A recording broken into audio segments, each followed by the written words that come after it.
So how exactly did the IDF, the Israel Defense Forces, a military that the U.S. taxpayer pays for, that lots of wealthy Americans send money to friends of the IDF, how did all these guys wind up wearing patches suggesting the point of this war was the destruction of one of the holiest places in Islam and the rebuilding of a temple that is totally anathema to Christianity? Like, how did this happen?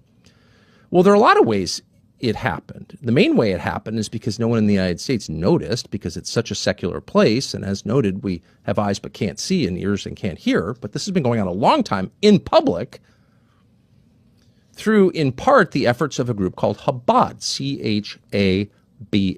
And you may know people who give money to Chabad or run to Chabad, super nice people, engaged in all kinds of charitable activities, drug rehab. You know, there's a lot about Chabad that's really good. But what is Chabad exactly? Well, Chabad, you can look it up, is a very old organization, about 250 years old. And it's a branch of Hasidic Judaism. It's an organization that was overseen for many years by a guy called Rabbi Menachem Schneerson, who was famously in Brooklyn, considered the Messiah by some of his followers, who was a friend of presidents, or certainly someone presidents visited. He was a very powerful man in the Orthodox and the Hasidic community.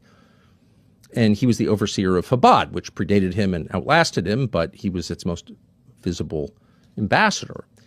And Chabad has been pushing in a pretty subtle way, unless you look carefully, for the reconstruction of the Third Temple. And it seems like, from the reading we did recently, that those patches actually came from Chabad. Well, in any case, Chabad is pushing for the building of the Third Temple.